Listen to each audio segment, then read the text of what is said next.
విమానాశ్రయ సిబ్బందిపై విరుచుకుపట్టమే కాకుండా తిట్ల దండకం అందుకున్న టీడీపీ సీనియర్ నేత అనంతపురం ఎంపీ జేసీ దివాకర్ రెడ్డికి ఎట్టకేలకు తొలి పంచ్ పడిపోయింది.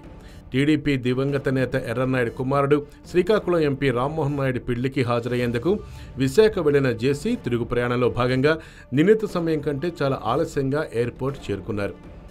అప్పటికే బోర్డింగ్ పాస్ల జారీని నిలిపివేసిన ఎయిర్పోర్ట్ అధికారులు జేసీని లోపలికి అనుమతించలేదు. దీంతో శివాలెత్తిపోయిన జేసీ అక్కడి బోర్డింగ్ పాసులు ఇచ్చే యంత్రంపై ప్రతాపం చూపారు. జేసీ దెబ్బకు ఆ యంత్రం కాస్త ధ్వంసం అయిపోయింది. అప్పటికీ కోపాన్ని అణుచుకోలేని జేసీ ఎయిర్లైన్ సిబ్బందిపై బూతు పురాణం కూడా అందుకున్నారు. ఎంత మేర సర్ది చెప్పినా వినని జేసీ ఓ అధికారిపైన చేయి చేసుకున్నట్లుగా అప్పుడు ఆరోపణలు వచ్చాయి. దీనిపై ఆగ్రహం వ్యక్తం చేసిన ఎయిర్లైన్ సంస్థలు జేసీ విమానయానంపై నిషేధం విధిస్తున్నట్లు ప్రకటించాయి.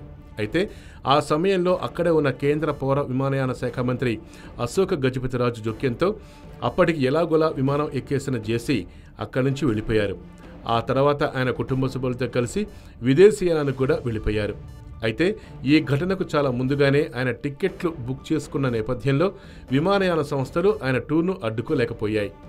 ఇక ఆ తర్వాత జేసీ అసలు ఎయిర్పోర్టుకు వెళ్ళిన దాఖలాలే లేవు. అయితే ఈ ఘటన జరిగి చాలా కాలమైంది కదా, విమానయాన సంస్థలు అంతా మర్చిపోయి ఉంటారులే అనుకొని హైదరాబాద్ శివార్లోని శంషాబాద్ అంతర్జాతీయ విమానాశ్రయానికి జేసీ వెళ్లారు.